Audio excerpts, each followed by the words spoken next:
ప్రేమ కలిగిన మా ప్రియ పరలోకపు తండ్రి, కృపా సత్య సంపూర్ణుడమైన మా దేవా, వందనాలు స్తోత్రాలు. మీ కృప చొప్పున మా జీవితాల్లో దయచేసిన మరొక పునరుత్థాన దినాన్ని బట్టి హృదయపూర్వకంగా మిమ్మలను స్తుతిస్తూ ఘనపరుస్తున్నాం. ఇంతవరకు పాడి స్తుతించాం, నీ వాక్యాన్ని ధ్యానించాలని ఆశపడుతూ ఉన్నాం. మా వెనుకడిలోనికి తేబడిన లేఖన భాగాలను దీవించండి. ఈ లేఖనాన్ని బట్టి దీనుడను బలహీనుడను ప్రభువా నేను మాట్లాడి శాసనం చేస్తున్నాను. దయతో నన్ను క్షమించండి, ఖాళీ చేయండి.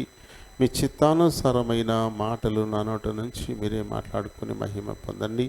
చేర్చబడిన మా పిల్లలందరిని బట్టి వందనాలు స్తోత్రాలు. ఇంకెవరైనా మార్గం అందుంటే త్వరపెట్టి తోడుకొనండి. ఆయా కారణాలతో నిలిచిపోతున్న వారిని కూడా జ్ఞాపకం చేసుకుని నాయన, ఏవి వారికి అడ్డంకులుగా ఉంటున్నాయో వాటిని అధిగమించుకుని నీ బిడ్డలు వచ్చేలాగున సహాయం చేయండి. నిద్రాత్మల్ని, అంధకార శక్తుల్ని నజరేయుడైన యేసు నామంలో బంధిస్తున్నాం. మనం మమ్మల్ని మందిరాన్ని, విద్యుత్, మైక్ సెట్ సమస్యను మీ చేతులకు అప్పగించుకుంటూ మీ నామమునతిగా హెచ్చిస్తూ నన్ను మమ్మల్ని తగ్గించుకుంటూ మా ప్రభువును మా ప్రియ రక్షకుడునైనా యేసునామాన్ని అడిగి వేడుకుంటున్నాను మా పరమ తండ్రి, ఆమేన్. కొత్త పుస్తకాల్లో 713, పాత పుస్తకాలైతే 611. మనము నిశ్చలమైన రాజ్యమును పొంది, హెబ్రీయులు రాసిన పత్రిక 12వ అధ్యాయము 28వ వచనాన్ని బట్టి రాయబడిన కీర్తన నిశ్చలమైనది యేసు రాజ్యం అనే కీర్తన భాగం.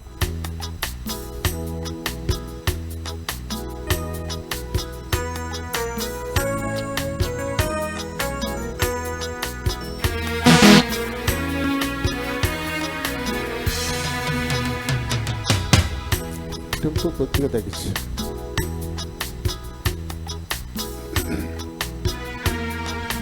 నిశ్చలమైనది యేసు రాజ్యము, నిశ్చలమైనది యేసు రాజ్యము, ప్రకాశించే రాజ్యము, యుగ యుగములు నిలుచును.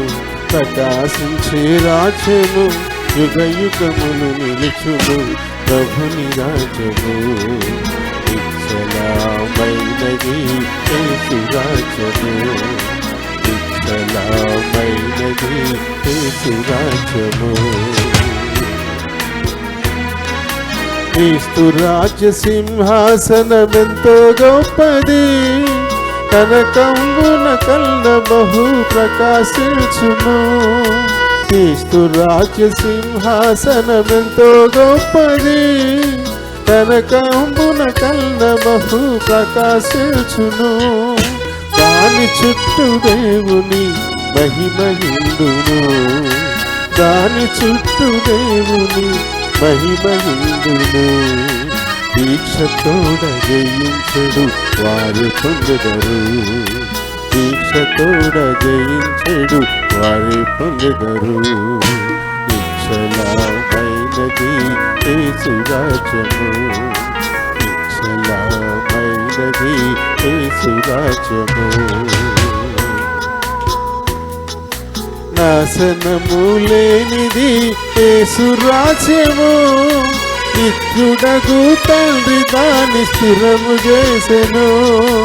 నాశనము లేనిది యేసు రాజ్యము, నిత్యుడగు తండ్రి దాన్ని స్థిరము చేసెను. ప్రభుని రాజ్యము ఎంతో అనంతమైనది, ప్రభుని రాజ్యము ఎంతో అనంతమైనది. పరిపాలించు తానే తరతరములు, పరిపాలించు తానే తరతరములు.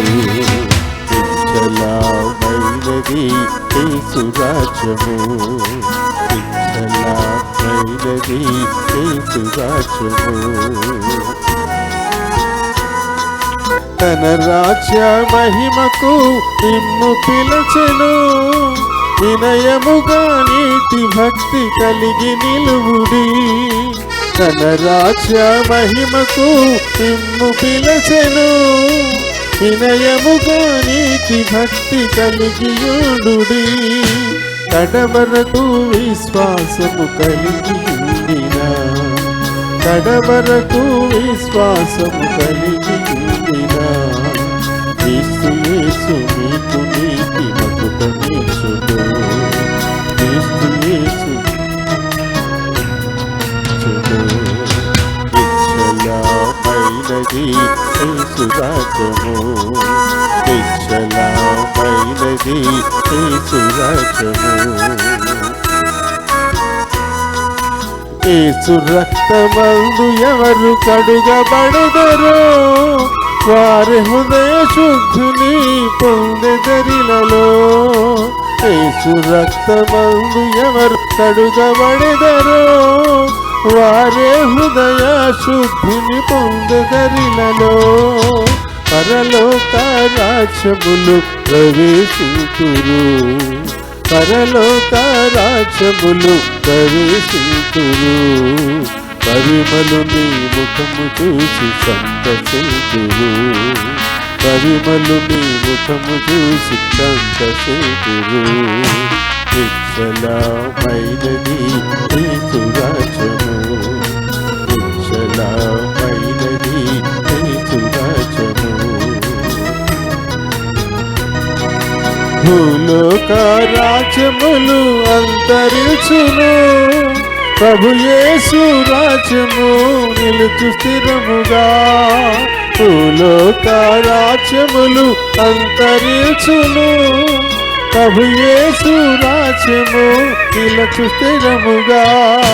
నీతి సమాధానములకు దేవుడేలును, నీతి సమాధానములకు దేవుడేలును. నేడే చేరవా నీవు ఆ రాజ్యములో, నేడే చేరవా నీవు ఆ రాజ్యములో. నిశ్చలమైనది యేసు రాజ్యము, నిశ్చలమైనది యేసు రాజ్యము. ప్రకాశించే రాజ్యము యుగ యుగములు నిలచును, ప్రకాశించే రాజ్యము యుగ యుగములు నిలచును. ప్రభుని రాజ్యము నిశ్చలమైనది యేసు రాజ్యము, నిశ్చలమైనది యేసు రాజ్యము, నిశ్చలమైనది యేసు రాజ్యము. Praise the lord. మరి ఇక్కడ 9వ వచనంలో ఏం చదువుకున్నాం? సార్ 9వ వచనం చదువుదాం. ఇందును గూర్చి దేవుడు తాను ప్రేమించు వారి కొరకు ఏవి సిద్ధపరచెను, అవి కంటికి కనబడలేదు, చెవికి వినబడలేదు, మనుషుల హృదయానికి గోచరం కాలేదు. దేవుడు మన కోసం సిద్ధం చేసింది. మనం సిద్ధం చేస్తాం కదా, మన పిల్లలకి ఏం చేస్తాం? మనము సిద్ధం చేస్తుంటాం కదా. సిద్ధం చేయరా? పిల్లల కోసం పొలాలు కొంటారు, ఇల్లు కడతారు. అమ్మాయిలు అయితే వాళ్ళ కోసం బంగారం, వెండి, ఇంకా బోళ్ళు పాత్రలు, ఫర్నిచరు పెళ్లి చేసి పంపించేసేటప్పుడు అప్పటికప్పుడు కొనక్కర్లేకుండా ఎవడ మోసుకెళ్తాలే మాకు డబ్బులు ఇచ్చే అంటున్నారు ఈ మధ్యన పిల్లకాయలు. నీ సామాను నాకు వద్దు, నువ్వు వేయించుకో, ఇవన్నీ మేము ఎక్కడ మోసుకెళ్తాం, 1,00,000 2 లక్షలు ఇచ్చి మేమే కొనుక్కుంటాం అంటున్నారు మొత్తం మీద కదా. సౌకుమార్యం వచ్చేసింది.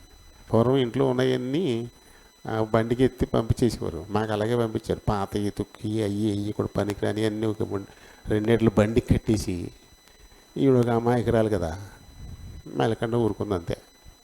అందులో మాకు పనికొచ్చింది ఒకటి లేదు, ఆ తెచ్చిన సామాన్లో పనికొచ్చింది ఒక్కటి లేదు. వేసేసారు, బండి నిండా పడేసేసారు. ఓ టేబుల్ ఒకటి ఇచ్చారు, ఎప్పుడుదో పురాతనమైన టేబుల్. ఆ టేబుల్ని రిక్షా కూడా వేసుకురామంటే అవి బాబోయే రిక్షా ఇరిగిపోద్ది అన్నాడు. అలా ఉంది ఆ టేబుల్. నల్ల విరుగుడి సేవతోటి బండ టేబుల్ ఉన్నట్టు మొగిలేకపోతున్నాం. అది వేసారు, బండ్లు వేసి అది ఒకటి వేసి పంపించారు. అది ఉన్నట్టుంది ఇప్పుడు, ఏమీ లేవు. కానీ ఇప్పుడు అలా ఒప్పుకుంటారా? వాళ్ళ చెల్లి ఒప్పుకోలేదు. వాళ్ళ చెల్లి డబ్బులు ఇచ్చే మన శుభ్రం కాల చెల్లికి బాగానే కొని ఇచ్చేసారు. ఈవిడికి మాత్రం అన్నీ పాతవన్నీ మోసేశారు. సరేలేండి. ఇలా ఏవో ఒకటి మనం ఏం చేస్తాం, పిల్లల కోసం సమకూరుస్తూ ఉంటాం కదా, మనం సిద్ధపరుస్తూ ఉంటాం. అయితే మన పిల్లలకి తెలిసిపోతూ ఉంటుంది, మా నాన్న 2 ఎకరాలు కొన్నాడు, మా నాన్నకి ఇల్లు కట్టాడు, 10 కాసులు బంగారం కొన్నాడు. ఇవి తెలిసిపోతూ ఉంటాయి, మనకు తెలిసిపోతాయి మన పిల్లలకి మనం ఏం సంపాదిస్తున్నాము. కానీ మన తండ్రి అయిన దేవుడు మన కోసం ఏమి సిద్ధం చేశాడో అవి మనకు కనబడవు. అయితే ఒకటి ఏంటంటే, ఖచ్చితంగా అవి మంచివై ఉంటాయి, అందులో అనుమానం లేదు. కారణం, ఆయన 100కి 500 రెట్లు మంచోడు కదా. మంచోడు కానీ మనమే మంచి కొందాం అనుకుంటాం కదా. ఏదో ఒక మంచం పెడదాం అనుకుంటావా, కొద్దిగా మంచి మంచం పెడదాం అనుకుంటావా, పడే ఇరిగితే తర్వాత దండాలు పడుతుంది, ఏదో దోసేద్దాం అనుకుంటారా? అలాగనుకో, చక్కగా మేలుమైనది మంచిది, అబ్బా ఆ పిల్ల పట్టుకొచ్చింది చాలా మంచిదని అందరూ చెప్పుకోవాలా. పెద్దగా మంచోళ్ళం అయితే మనం కాదు. అయినా ఇలా మంచి ఇవ్వడానికి మనం ఇష్టపడతా ఉంటాం. కేవలం మరి మంచివాడైన దేవుడు ఆయన మన కోసం ఏం సిద్ధం చేశాడు, అవి మన కంటికి కనబడవంట, మన చెవికి వినబడవంట. ఇప్పుడు కనీసం ఊహిద్దామంటే మనుషుల హృదయానికి గోచరం కావు, అంటే ఊహకు కూడా అందవు. దేవుడు అలాంటి మంచివి మన కోసం మరి దాచిపెట్టాడు. ఇక మనం ఏదైనా సంపాదిస్తే ఎప్పుడు పిల్లలు పుట్టిన తర్వాత అప్పుడు ఒక్కొక్కటి మనం సంపాదిస్తామేమో కదా. పిల్లలు పుట్టాక ముందు ఎవరికి పెళ్లి చేస్తామో ఆ పిల్ల కోసం ముందు సంపాదిస్తాం, ఆ తర్వాత ఇంకో పిల్ల కోసం అన్నట్టుగా ఉంటుంది మన పని. సంపాదించడం మొదలు పెడతాం. కానీ దేవుడు 5 రోజుల పాటు మనకి ఏం కావాలో అన్నీ సిద్ధం చేసేసి, ఒక 5 రోజుల పాటు మనకి ఏం కావాలో అన్నీ సిద్ధం చేసేసి 6వ రోజున మనల్ని చేశాడు. మనకు కావలసినవి ముందు చేసేసాడు, ఆ తర్వాత మనల్ని చేసి ఇగో ఇవన్నీ నీ కోసమే, వీటన్నిటిని లోపరుచుకో, ఏలుబడి చేయి, నువ్వు ఒక పాలకుడివి, నిన్ను పరిపాలకుడిగా నేను సృష్టించాను, నిన్ను వీటన్నిటినీ లోపరుచుకుని పెత్తనం నువ్వు చేయాలా, నువ్వు ఏలుబడి చేయాలా, ఇవన్నీ నీ కోసమే నేను సృజించానంటూ దేవుడు మనకి చూపించాడు కదా. ఎంత ప్రేమ ఇది! మనం మనల్నంటూ చేయకముందే మనకి ఏం అవసరమో 5 రోజుల పాటు అవన్నీ చేసిన తర్వాత అప్పుడు మనల్ని చేశాడు. ఇవన్నీ నీకే అన్నాడు. చూడండి ఎంత ప్రేమ కలిగినటువంటి వాడు. సరేండి, మరి ప్రస్తుతం ఈ కాలంలో మరి దేవుడు మన కోసం ఏం సిద్ధం చేశాడు, దేవుడు తనను ప్రేమించిన వారి కొరకు దాచిపెట్టినవి ఏంటి? ఇప్పుడే మనం పాట పాడాం కదా, నిశ్చలమైనది యేసు రాజ్యం, అది సిద్ధం చేశాడు మన కోసం. ఆయన రాజ్యాన్ని సిద్ధపరిచినటువంటి వాడుగా ఉన్నాడు. మనకు ఒక్కొక్క రాజ్యాన్ని సిద్ధం చేశాడు. ఎలాంటి రాజ్యం అది? అది ఎప్పటికీ అంతరించని రాజ్యం, ఎప్పటికీ దాని సొగసు మసగబారనటువంటి రాజ్యం, నిత్యము ప్రకాశించేటువంటిది, నిత్యము నిలిచి ఉండేటువంటిది, ఆకలి దప్పిక లేనటువంటిది, అక్కడ సూర్యుడికి చంద్రుడికి తావు లేనటువంటిది, అలాగే ఏడుపు అనేది లేనటువంటిది. ఇటువంటి ఒక మంచి రాజ్యం దేవుడు మన కొరకు సిద్ధం చేసి ఊహించాలంట. అయితే మరి అందుకొరకే మనం ఆయనకి థ్యాంక్స్ చెప్పాల్సి ఉంటుంది, అంటే ఆరాధించాల్సి ఉంటుంది. అయితే మరి అందరూ ఆరాధించడానికి అర్హులైనా, అందరికీ అవకాశం ఉందా అంటే ఎవరికి అవకాశం ఉంటుంది? మత్తయి సువార్త 3వ అధ్యాయము 2వ వచనం.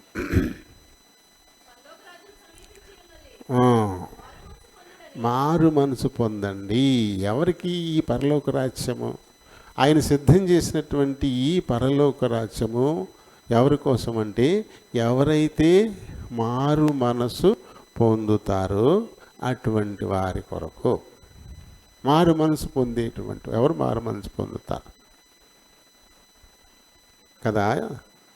ఎపిసి 4:22 నుంచి చెప్పాడు కదా, మునుపటి ప్రవర్తన విషయంలో మారు మనసు కావాలి. ఇప్పుడు ఆ మోసకరమైన దురాశల వల్ల చెడిపోయేటువంటి ఆ విషయంలో ఇప్పుడు మారు మనసు ఇప్పుడు కావాలి.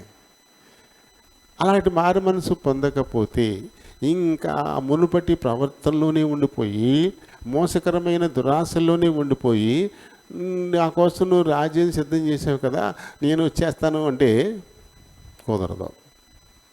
ఒకవేళ ఇలాంటి రాజ్యం నా కోసం సిద్ధం చేసావా అని మనం ఆరాధించా, అది కూడా వ్యర్థమే. ఎందుకంటే మనది కానిది, ఇది మారు మనసు పొందలేదు, అది మందనడానికి. మునుపటి ప్రవర్తన పోలేదు, అది మందనడానికి. ఆ మోసకరమైన దురాశలు పోలేదు, అది మందనడానికి. ఇంకా అందులోనే మనం ఉండిపోయినప్పుడు మనం ఆరాధించిన అర్థమే కదా, అది మంది కాదు. ఎవరు మారు మనసు పొందుతారో వారి కొరకు ఆయన రాజ్యాన్ని సిద్ధం చేశాడు. ఇంకా తర్వాత ఎవరి కోసం అంటే 6వ అధ్యాయము 33వ వచనం చదువుదాం. అదే మత్తయి సువార్త 6:33. మొదట మీరు ఆయన రాజ్యమును ఆయన నీతిని వెదకండి అని. ఎవరైతే ఆయన రాజ్యాన్ని వెతుకుతారో, ఎవరైతే ఆయన నీతిని వెతుకుతారో అలాంటి వారి కోసం ఆయన రాజ్యాన్ని సిద్ధం చేసి ఉంచాడు. సాధారణంగా మానవులు మన కంటికి కనపడేటువంటిది దాన్ని మాత్రమే ఇష్టపడతారు. మనకు ప్రస్తుతానికి కనపడకపోయినా అది ఉంది, అది చాలా ప్రశస్తమైనది, అది చాలా విలువైనది, దాని విలువ చాలా ఎక్కువ అని చెప్పినా సరే ఏమో కనపడంది ఉందో లేదో మనకేం తెలుసు, కనపడుతున్నది ఇది మట్టుకే నాది అనే మనస్తత్వం. ఇద్దరు బిచ్చగాళ్ళు చక్కగా చేతిలో తపాలా పుచ్చుకొని ధర వేసుకుంటే ఆనందంగా ఆ బిచ్చగాళ్ళు చాలా హ్యాపీగా ఉంటారు. వాళ్ళు ఇంటి వాళ్ళకి ఏ బాధలు లేవు, ఏమైనా ఎత్తుకుపోతారని భయమా ఏముంది, వాళ్ళకి చాలా హ్యాపీగా ఉంటారు. వాళ్ళు శుభ్రంగా ఎక్కడ దిక్కుని అడుక్కుంటారు, కడుపు నిండా తింటారు, చల్లగా చెట్టు కింద గాలి వచ్చే చోట పుచ్చిన ఎత్తి కింద పెట్టుకుని నిద్రపోతారు, వెళ్ళిపోతారు. ఒకడు అడిగాడంట, రే రే రే దేవుడు కనుక దేవుడు వచ్చేసి నీకు ఒక మరి 100 కోట్లు ఇచ్చేసాడు అనుకోరా, ఏం చేస్తావురా నువ్వు అన్నాడు. మనలాగా బెచ్చమెత్తుకున్న వాళ్ళందరికీ పనిచేస్తాను రా అన్నాడు. మనలాగే బెచ్చమెత్తుకున్న వాళ్ళందరికీ పనిచేస్తాను రా అన్నాడు. నువ్వు చాలా మంచోడు నువ్వు అనుకో. తర్వాత మళ్ళీ ఇంకో ప్రశ్న వేశాడంట, అదే దేవుడు నీకు చెప్పుతో అడుక్కునే ఇది లేకుండా పంచపక్ష పరమాన్నాలన్నీ నీ ముందు పెడితే ఏం చేస్తారా అన్న అంట. అప్పుడు మనలాగా అడుక్కున్న వాళ్ళందరినీ పిలిచేసి కలిసి తిందామరా అని చెప్పేసి తినేస్తామన్నా అంట. చాలా మంచోడు నువ్వు, అరే నువ్వు ఇప్పుడు 100 రూపాయలు దొరికినందుకు ఏం చేస్తావురా అన్న అంట. 100 రూపాయలు దొరికినందుకు ఏం చేస్తావురా అన్న. హోటల్కి వెళ్ళి బిర్యానీ తినేస్తాను, ఎవరికి పెట్టంటే ఇప్పుడు. ఎందుకంటే ఇప్పుడు 100 రూపాయలు ఎదుర్కొంటే కనుక దొరికినవి కనపడ్డాయి. ఇప్పుడు కనపడినవి అందరికీ పనిచేస్తాడు, కనపడేది ఇంత కూడా ఎవరికి పెట్టడం. ఇది మనస్తత్వం మనది. కనపడుతున్నది ఏదో అదే శాశ్వతం అనుకుంటాం తప్ప కనబడనిది ఉంది, అది చాలా శ్రేష్టమైనది, అది చాలా విలువైనది, వెలకట్టలేనటువంటిది, అది ఉంది నీకోసం అంటే ఏమో ఎవడు చూడొచ్చాడు. ఇప్పుడు ఉన్నది ఇదే. అయితే అబ్రహాం గారు ఎంత విశ్వాసాన్ని కనపరిచాడు. నేను నీకు చూపించబోయే దేశం అది చాలా మంచి దేశం. ప్రస్తుతానికి నువ్వు ఉంటున్న నీ దేశాన్ని, నీ బంధువుల్ని, నీ ఇంటిని, కుటుంబాన్ని వదిలేసి వచ్చేసేయి అన్నాడు దేవుడు. ఇది కనపడుతుంది. ఇక్కడ తను కట్టుకున్న బంగారం ఇల్లు ఉంది, ఇక్కడ తన రక్త సంబంధికులు అందరూ ఇక్కడే ఉన్నారు, తనను మహారాజులు చూసే వాళ్ళందరూ ఇక్కడే ఉన్నారు, పల్లకీల మీద మోస్తారా ఆయన్ని. అటువంటి ఘనమైన బతుకు ఇక్కడ ఉంది. దేవుడు ఏమన్నాడు, దీని వదిలే, దీన్ని వదిలేసేయి. నేను చూపించబోయే దేశం చాలా మంచి దేశం, నీకు నీ సంతతికి ఇచ్చేస్తాను. నీ సంతతిని ఆకాశ నక్షత్రాలంత విస్తారం చేసేస్తాను. నీ సంతతి వారందరి ద్వారా ప్రపంచమంతా కూడా ఆశీర్వాదం పొందుతుంది. అటువంటి ఉన్నతమైన స్థితి నీకు ఇస్తాను నేను, నువ్వు వచ్చేసేయి అంటే ఏం చేశాడు ఆయన? కనిపిస్తున్న దాన్ని వదిలేసి కనబడే దానికోసం వెళ్ళిపోయాడు. అంతే, కనబడని దానికోసం. అది కనబడట్లా, ఉంది అని చెప్పాడంతే దేవుడు. కానీ దాన్ని నమ్మి కనిపిస్తున్నటువంటి దీన్ని వదిలేసి ఆ కనపడని దానికోసం వెళ్ళిపోయాడు. కాబట్టి అబ్రహాము దేవుని నమ్మెను, అది అతనికి నీతిగా ఎంచబడెను అని చక్కటి బిరుదు వచ్చేసింది దానికి. మొట్టమొదటి నీతిమంతుడు ఆయన కదా. నీతి ఇంక తప్పలేదు. దేవుడు చెప్పింది ఆలస్యమైనా ఆయన వెనుదిరిగిపోలే, కట్టుబడి ఉన్నాడు అంతే, నిలబడి ఉన్నాడు అంతే, ఆ కనబడని దానికోసం కదా. కాబట్టి కనబడని ఆయన రాజ్యం, ఆయన నీతి, దాన్ని ముందు మనం వెదకాలి. కనిపిస్తున్నవి ఎప్పటికీ కూడా శాశ్వతం కాదు. ఇప్పుడు ఈ కనిపిస్తున్నటువంటి భూమి నశించిపోతుంది, మనకి కనిపిస్తున్న ఆకాశం నశించిపోతాయండి, కనిపిస్తున్న సూర్యచంద్ర నక్షత్రాలు ఇక కనబడకుండా పోతాయంట, మన కళ్ళెదురుగుండా ఉన్న మహాసముద్రాలు కనబడకుండా పోతాయంట.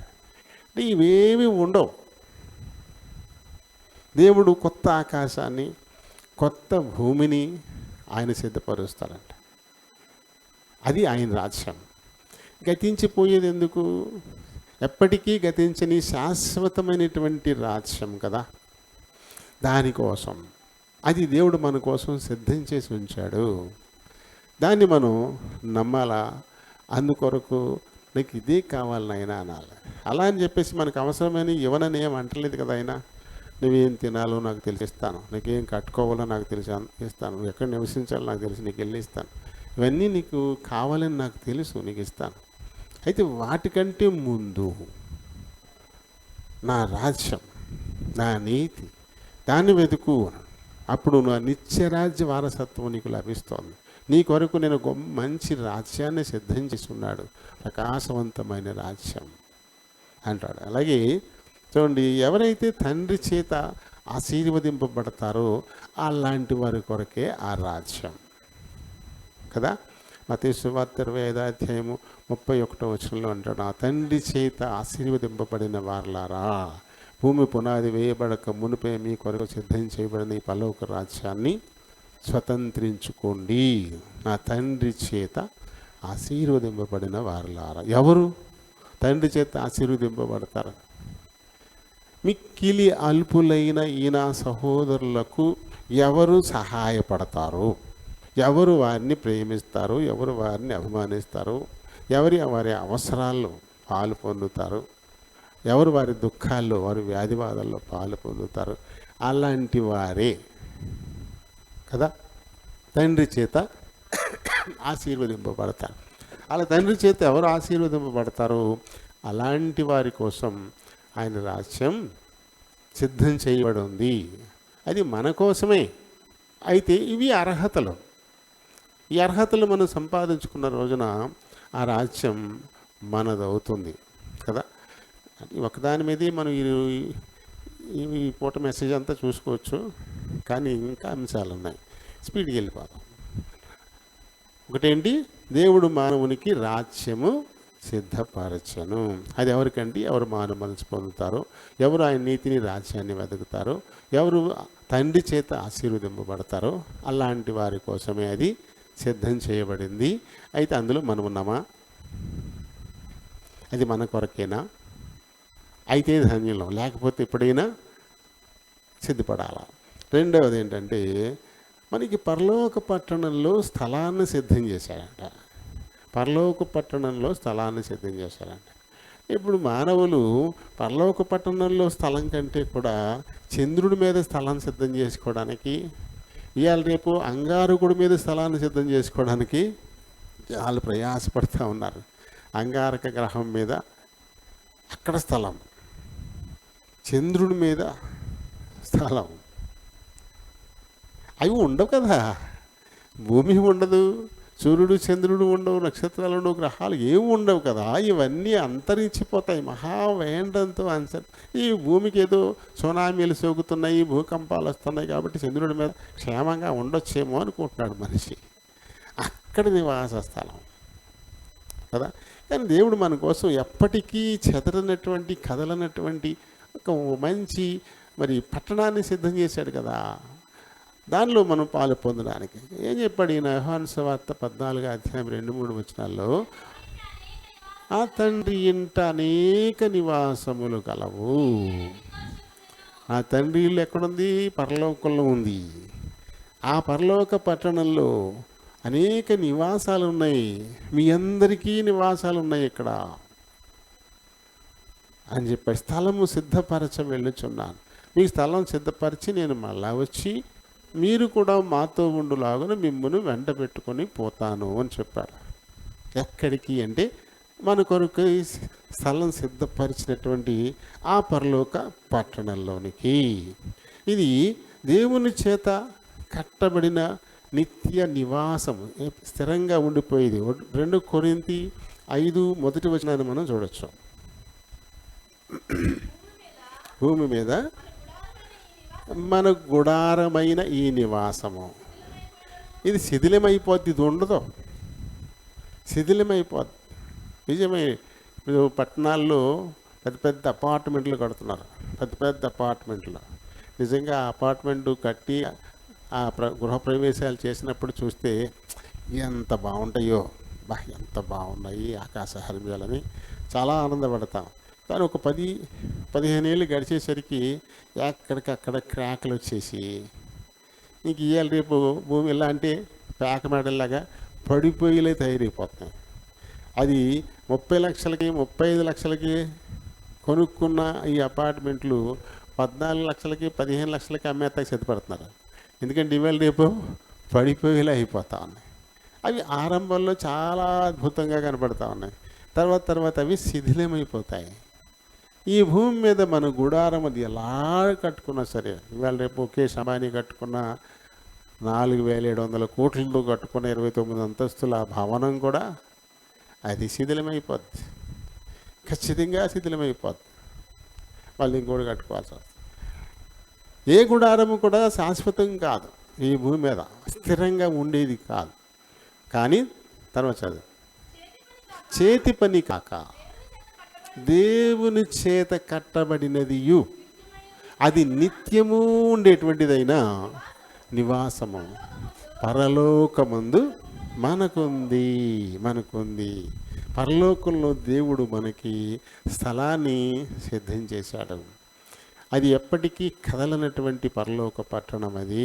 అది ఎప్పటికీ స్థిరంగానే ఉండిపోతుంది, అది ఎప్పటికీ వెలిసిపోదు, దాని కాంతి ఎప్పటికీ తగ్గిపోదు, నిరంతరము ప్రకాశించే ఒక మహా గొప్ప పట్టణాన్ని దేవుడు నీకోసం నా కోసం సిద్ధపరిచి ఉన్నాడు.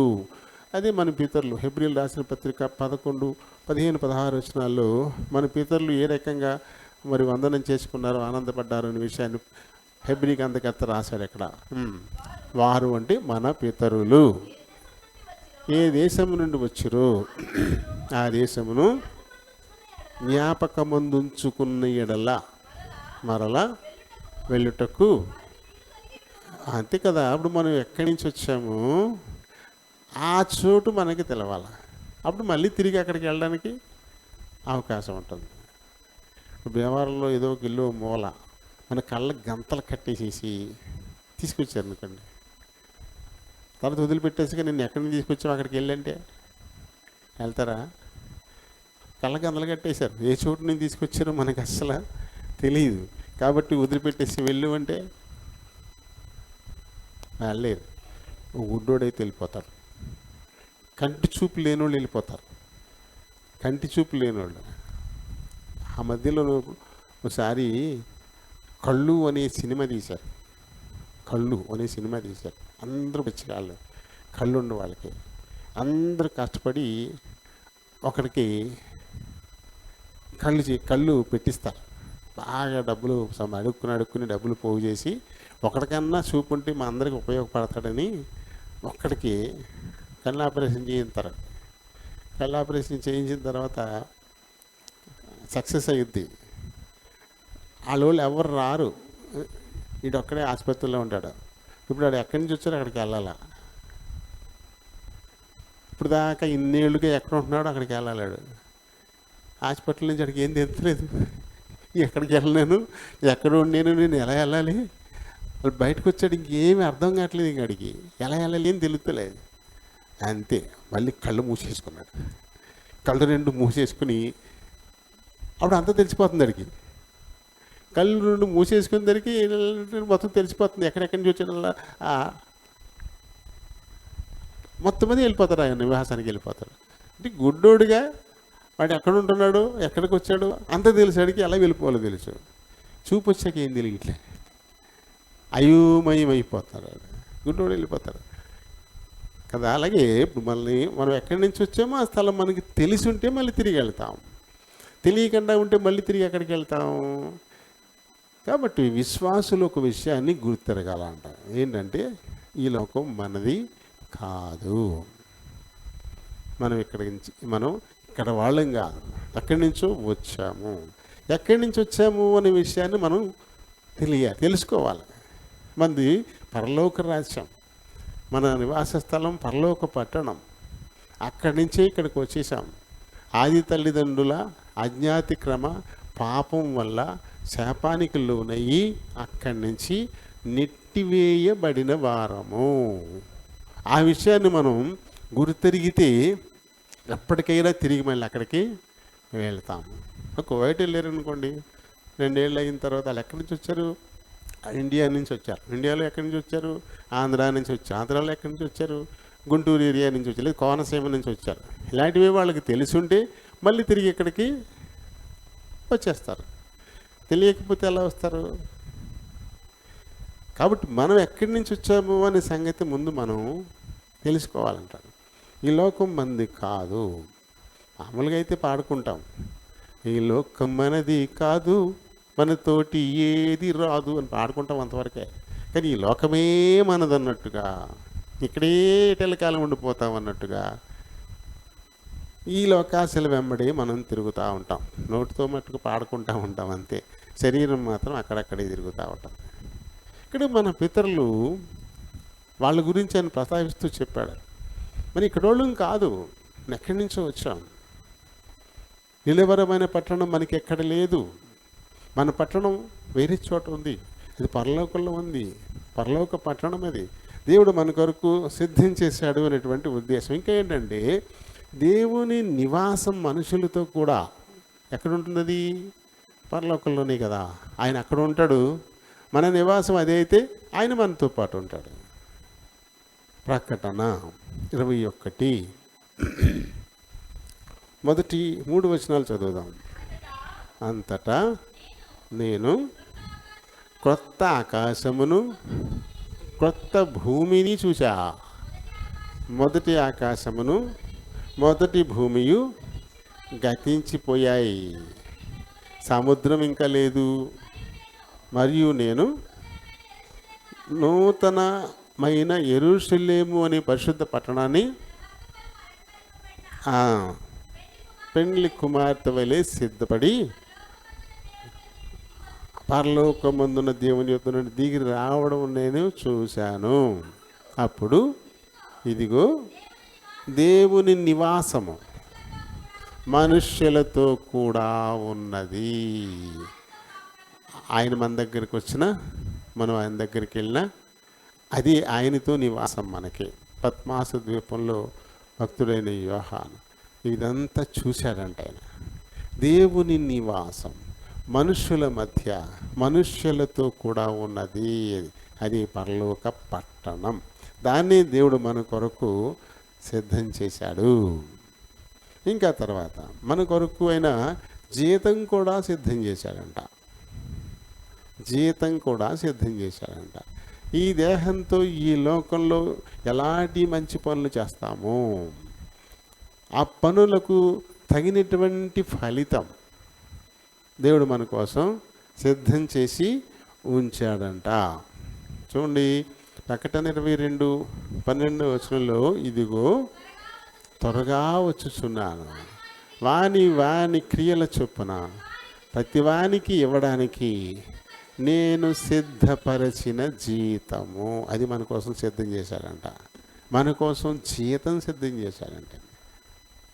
ఈ లోకంలో మనం చేసినటువంటి పనులు దానిని బట్టే. ఇప్పుడు కాంట్రాక్ట్ పనులు చేస్తారు. ఎన్ని గంటలు చేసుకుంటే అంత జీతం వస్తుంది వాళ్ళకి.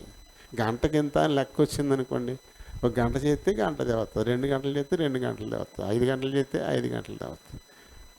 వేరు జీతాలు ఉంటాయి కదా. అలాగే దేవుడు కూడా మన కోసం వేరు జీతాలు. మనం పాడుకుంటూ ఉంటాం కదా, ఇదిగో నేను వచ్చుచున్నాను, త్వరగా వచ్చుచున్నాను, ఇదిగో నేను వచ్చుచున్నాను, త్వరగా వచ్చుచున్నాను, ఎవని క్రియల ఫలితము వాని ఇయ్యవచ్చుచున్నాను,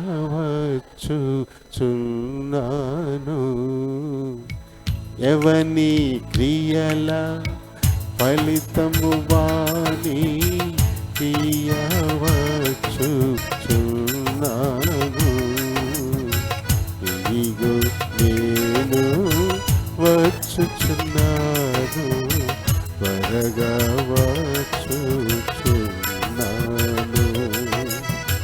మేఘారును దైనికముగా తిరిగి వచ్చుచున్నాను, మేఘారును దైనికముగా తిరిగి వచ్చుచున్నాను, ప్రతి నేత్రము వీక్షించును, పరిశుద్ధులై ఉండుడి, ప్రతి నేత్రము వీక్షించును, పరిశుద్ధులై ఉండుడి, ఇదిగో నేను వచ్చుచున్నాను, త్వరగా వచ్చుచున్నాను.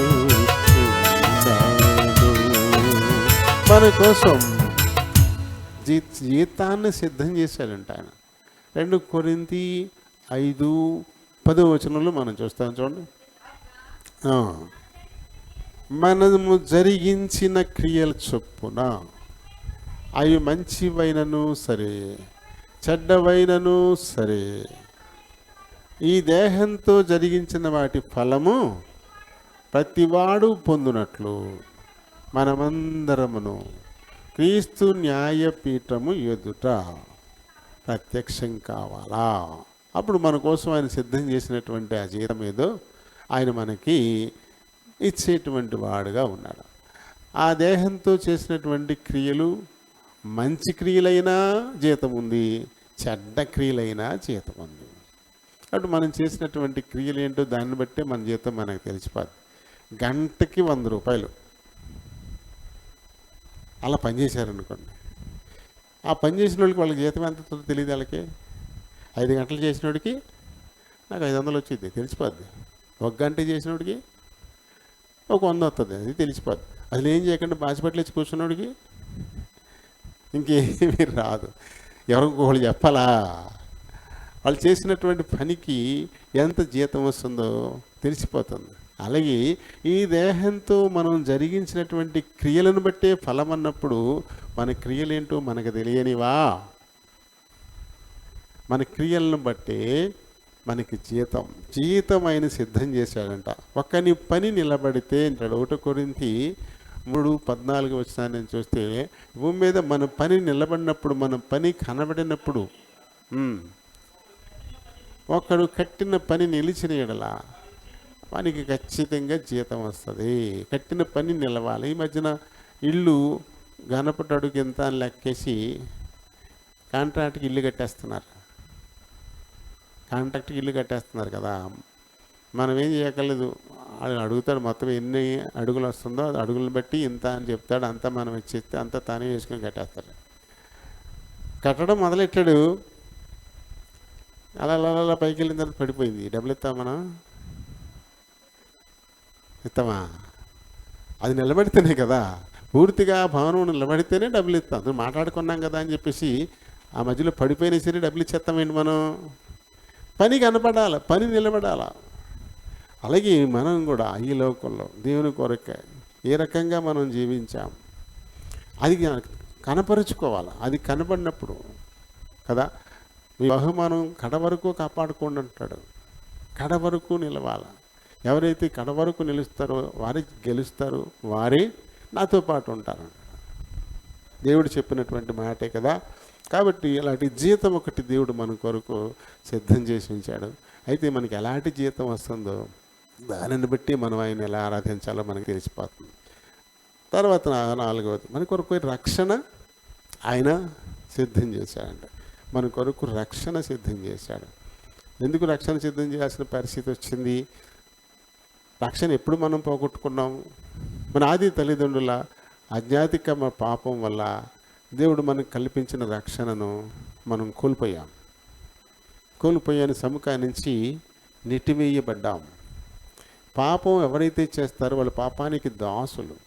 పాపం వల్ల వచ్చే జీతం మరణమని బైబిల్ చెప్తోంది కదా. పాపానికి అధినాయకుడు ఎవరు అంటే సైతాను. పాపానికి దాసుడు అంటే సాతానుకు దాసుడు. సాతానుకి ఎలాంటి శిక్ష సిద్ధం చేయబడిందో అది దాని దాసులకు కూడా అది ఇస్తుంది అంతే. దానికి పాతాళం సిద్ధం చేయబడింది. వెతికి పట్టుకుని మనల్ని రక్షించడానికే ఆయన ఈ లోకానికి వచ్చాడు. అంటే తన కుమారుని ద్వారా దేవుడు మనకు రక్షణను సిద్ధపరిచినటువంటి వాడుగా ఉన్నాడు. కాబట్టి ఆయన కుమారుని ఒప్పుకోవడమే. ఆయన్ని ఒప్పుకుంటే చాలు, మనం ఆయన పిల్లలైపోతాం. అప్పుడే మరణంలో నుండి జీవంలోనికి దాటిపోతాం. తన్నెందరు అంగీకరించిరు యోహాను 1:12 అనగా ఆయన నామమందు అంటే క్రీస్తు నామము. తన్ను అంటే క్రీస్తును ఎందరు అంగీకరించిరు, అలాగే క్రీస్తు నామమందు ఎంతమంది విశ్వాసం ఉంచారు అలాంటి వారందరూ. అంటే తన్ను అని రాయబడింది. తన్ను అంటే క్రీస్తే అనగా ఆయన నామమందు అంటే ఆయన అంటే మళ్ళీ క్రీస్తే. సర్వనామ పదాలు అక్కడ రాయబడ్డాయి. కాబట్టి క్రీస్తునందు విశ్వాసం ఉంచటం, ఆయన్ను అంగీకరించటం. అలా ఎవరు చేస్తారో వారి కొరకు రక్షణ సిద్ధం చేయబడింది కదా. అలాగే అపొస్తలుల కార్యాలు 16:31 అక్కడ పౌలు శీలలు చెరసాల నాయకులకు చెప్పినటువంటి మాట. అందుకు వారు యేసునందు విశ్వాసం ఉంచి చాలు. ఇప్పుడు నువ్వు నీ ఇంటి వాళ్ళు రక్షింపబడతారు. నువ్వు నీ ఇంటి వారు రక్షణ పొందాలి అంటే ఒకటి క్రీస్తునందు విశ్వాసం ఉంచడమే. క్రీస్తునందు ఎవరు విశ్వాసం ఉంచుతారో అలాంటి వారికి రక్షణ సిద్ధపరచబడింది. కాబట్టి సిద్ధపరచబడిన రక్షణ మనదా, అందులో పాలిభాగం మనకుందా అంటే మనకే తెలిసిపోద్ది. అర్హత ఏంటో చెప్పబడింది కదా అక్కడ. క్రీస్తునందు విశ్వాసం ఉంచాలా, ఆయన్ని అంగీకరించాలా, చాలు. ఆయన సిద్ధపరిచిన రక్షణలో పాలిభాగం మనకు కూడా దొరికేస్తుంది కదా. అలాగే రోమీయులు రాసిన పత్రిక 10:9 యేసు ప్రభువని నీ నోటితో ఒప్పుకొని ఆ దేవుడు మృతులలో నుండి యేసును లేపనని నీవు హృదయమందు విశ్వాసం ఉంచితే చాలు, రక్షింపబడతా ఉన్నాం. రక్షింపబడడానికి ఒకటి యేసు దేవుని కుమారుడు, ఆయన మృతుల్లో నుండి తండ్రిని లేపాడు అని నువ్వు నమ్మితే చాలు. అలాంటి విశ్వాసం నువ్వు ఉంచితే చాలు. ఆయన సిద్ధపరిచిన ఆ రక్షణలో పాలిభాగం మనకు కూడా వస్తుంది అంట. కాబట్టి మరి ఆ రక్షణలో పాలిభాగం మనకుందా? మన క్రియలే చెప్తాయి కదా. మనకే తెలిసిపోతుంది. ఇంకా తర్వాత చివరిగా, ఎందుకంటే ఇది ముగించాలా, తర్వాత మళ్ళీ ఇంకొకటి మొదలు పెట్టాలి కదా. చివరిగా చూస్తే మన అందరి కోసం ఎవరైతే పరలోక రాజ్యంలో ప్రవేశిస్తారో వారందరికీ కూడా అక్కడ ఒక మంచి విందు సిద్ధం చేశారంట ఆయన. విందు సిద్ధం చేశారండి. విందు సిద్ధపరచును. మత్తయి సువార్త 22వ అధ్యాయంలో ఇక్కడ 2వ వచనం చూడండి. అటు పరలోక రాజ్యంలో విందు ఎలా సిద్ధం చేయబడుతుందో ఉపమాన రీతిగా యేసు ప్రభు చెప్పడం జరిగింది. ఇక్కడ పరలోక రాజ్యము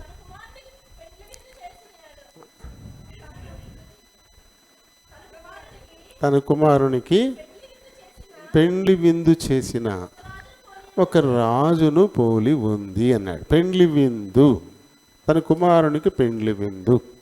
ఆత్మీయంగా క్రీస్తు పెండ్లి కుమారుడైతే సంఘము వధువుగా చెప్పబడింది. మరి పెండ్లి కుమారుడు ఎక్కడుంటాడు? వధువు కూడా ఆయనతో పాటే ఉంటుంది కదా. కాబట్టి ఈ సంఘ వధువు కోసం కూడా ఆయన విందును సిద్ధం చేసి ఉన్నాడంట కదా. మనం చూస్తాం, మనం 10 మంది కన్యకల్లో 5 బుద్ధి గల వాళ్ళు, 5 బుద్ధి లేని వాళ్ళు. బుద్ధి గలవారు ఎవరు? వారే లోపలికి వెళ్ళి విందులో పాలు పొందారు. బుద్ధి లేని వారు వెలుపలే ఉండిపోయారు. అంటే తమకు కలిగి ఉన్న దాన్ని కడమట్టుకు ఎవరు కాపాడుకున్నారో వారు విందులోకి వెళ్ళారు. కాపాడుకోలేకపోయిన వారు విడిచిపెట్టబడ్డారు అనడానికి ఉపమానం అక్కడ చెప్పబడింది కదా. కాబట్టి మనం యేసు ప్రభువుని నమ్మాము, చాలా సంతోషం, నమ్మాము. అయితే ఆ నమ్మిక ఎప్పటిదాకా ఉండాలా? ఆయన ఈ లోకంలోకి వచ్చేదాకా, లేదా మనం ఈ లోకాన్ని వదిలిపెట్టి పోయేదాకా. తప్పనిసరిగా ఆ విశ్వాసాన్ని అలాగే కాపాడుకోవాలా. కాపాడుకోకపోతే అది కొడుగట్టిపోయి ఆరిపోద్ది. తర్వాత మళ్ళీ విశ్వాసాన్ని సంపాదించుకుందామంటే చాలా కష్టం. అక్కడ 5 బుద్ధి లేని కన్యకలు, వారి దగ్గర ఉండేటువంటిది ఆ దీపాల్లో సమురు అయిపోవడమే వారి విశ్వాసాన్ని కోల్పోవడం. ఆ 5 విశ్వాసాన్ని కడమట్టుకు కాపాడుకున్నారు కాబట్టి వారి దివిటీలు వెలుగుతూ ఉన్నాయి. తలుపు తీసేటప్పటికి ఎవరి దివిటీలు వెలుగుతున్నాయో వారిని మట్టుకే లోపలికి తీసుకెళ్ళడం అనేది జరిగింది కదా. కాబట్టి మనం కడమట్టుకు మన విశ్వాసాన్ని కాపాడుకుంటే ఖచ్చితంగా పెండ్లి కుమారుడైన క్రీస్తుతో పాటు మనందరం కూడా పెండ్లి విందులో పాలు పొందడానికై మన కొరకు విందు సిద్ధం చేయబడింది కదా. చూడండి, మరి యోహాను సువార్త 6:57-58 వచనాలు.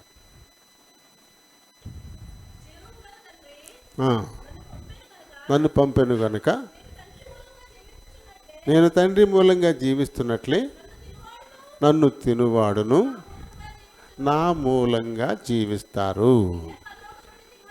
ఇదే పరలోకము నుండి దిగి వచ్చిన ఆహారము. మన పితరులు మన్నాను తిని కూడా, అది కూడా పరలోకాన్ని నుంచే వచ్చింది. మన్నా కూడా పరలోకం నుంచే వచ్చింది. కానీ అది తిని కూడా 6 లక్షల పైచిలకు చచ్చిపోయారు. అవిధేయులైపోయి అరణ్యంలో 40 ఏళ్ల పాటు తిరుగాడి చనిపోయినట్టుగా మనం చూస్తాం. వాళ్ళు మన్నాను తిన్నవాళ్ళే. ఆ మన్నా పరలోకం నుంచి దిగొచ్చిన మన్నానే. అలాగే ఇప్పుడు పరలోకం నుంచి దిగి వచ్చినటువంటి ఆహారం, జీవాహారాన్ని నేనే అంటున్నాడు ఆయన. అయితే నన్ను తిన్నవారు కూడా ఖచ్చితంగా నిత్య జీవాన్ని పొందుతారు, ఏమాత్రం కూడా సందేహం లేదు. కానీ ఇందులో పాలు పొందుతూ కూడా నిలకడైన విశ్వాసం లేకుండా ఉంటే వారికి లేకనే వీరు కూడా పోగొట్టుకుంటారు కదా. కాబట్టి ఆయన మన కొరకు ఇప్పుడు నిర్గమాకాండం 16వ అధ్యాయంలో 35-36 వచనాలు ఉంది. అక్కడ పరలోకం నుంచి వచ్చిన మన్నాను తినినట్టుగా మనం చదవక్కర్లేదులే. మన్నాను తినినట్టుగా ఉంది. అక్కడ 40 సంవత్సరాలు తిన్నారు మన్నాను. 40 ఏళ్ల పాటు ఎక్కడ ఓ మొక్క నాటలేదు, ఎక్కడ పంట పండించలేదు, కోసుకోలేదు, దాచుకోలేదు. ఏ రోజుకు ఆ రోజు పరలోకం నుంచి కురిసేది మన్నా వాళ్ళకి ప్రతిరోజు. దాన్ని కూర్చుకుని విసురుకొని వాళ్ళకి నచ్చినట్టుగా వాటిని సిద్ధం చేసుకుని తినేటువంటి వారు 40 ఏళ్ల కాలం జరిగింది అలాగా. కానీ అది తిన్న వాళ్ళల్లో అందరూ కానాను వెళ్ళారా అంటే వెళ్ళే. మధ్యలో చాలామంది చచ్చిపోయారు. విశ్వాసాన్ని పోగొట్టుకున్నారు, తిరుగుబాటు చేశారు, అవిధేయులైపోయారు. కాబట్టి అలాంటి పరిస్థితి వచ్చింది. అలాగే ఇప్పుడు పరలోకము నుంచి దిగి వచ్చినటువంటి యేసు నేనే జీవాహారాన్ని చెప్తున్నాడు.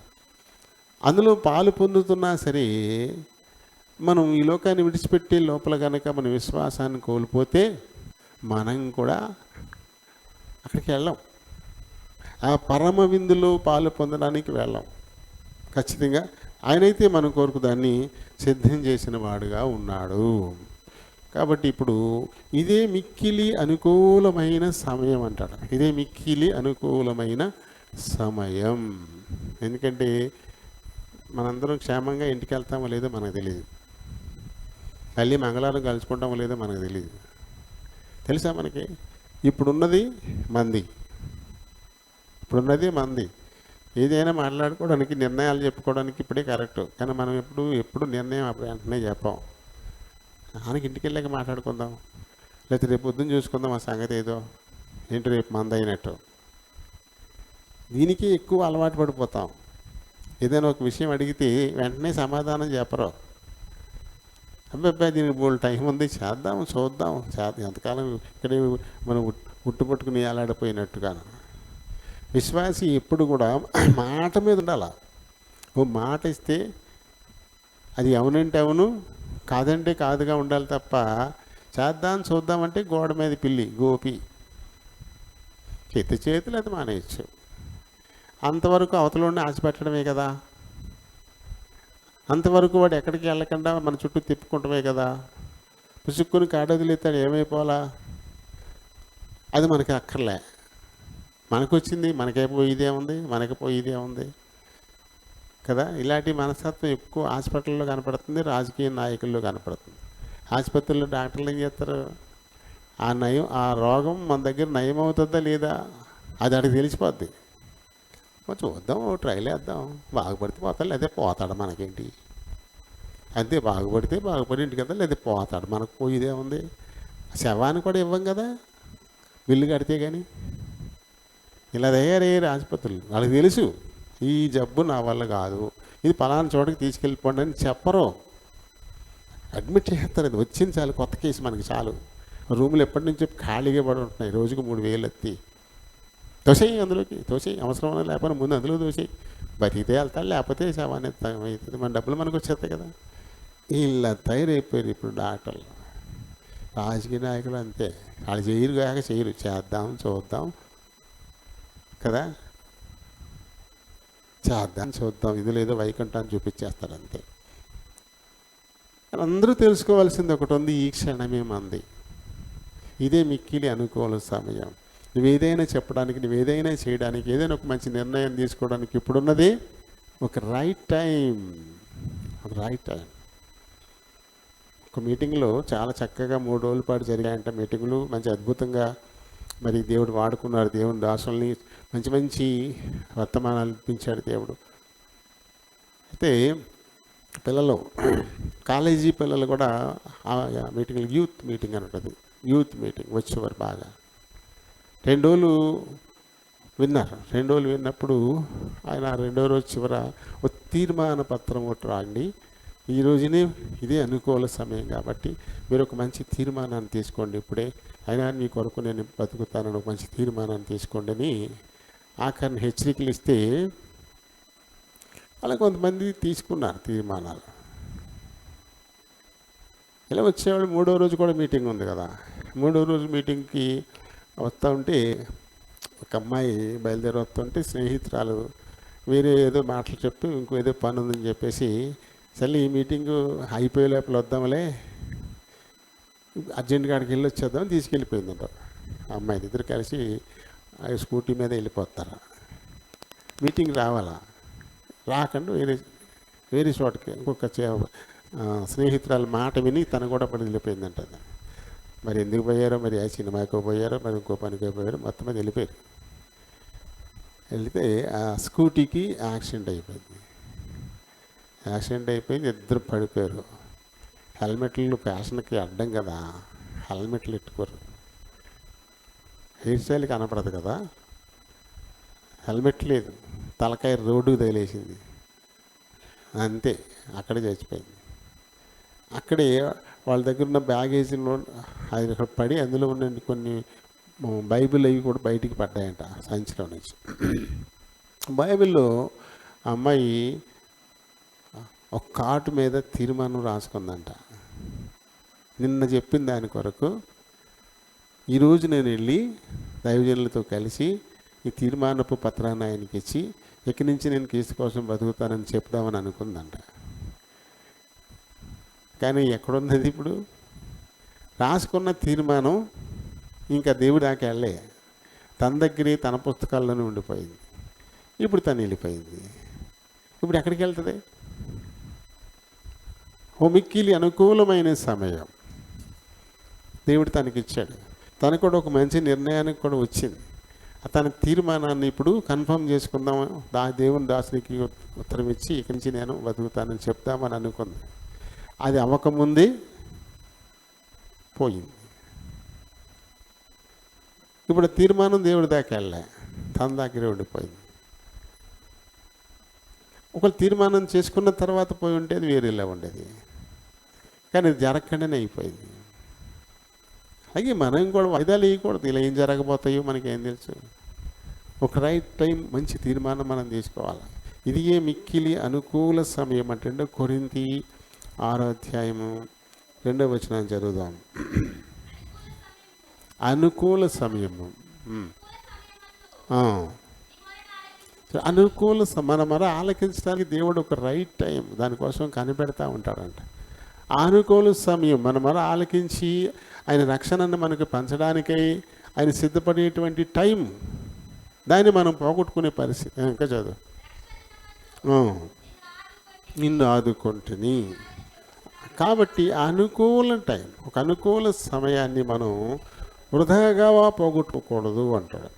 ఇప్పుడైతే ఈ టైము అనుకూలమైంది, ఇప్పుడైతే మనకి అందరికీ దేవుడు అనుగ్రహించినటువంటి సమయం కదా. ఆయన మనకి ఏమేమైతే సిద్ధం చేశాడో వీటన్నిటినీ మనం సంపాదించుకోవడానికి ఇదే అనుకూల సమయము.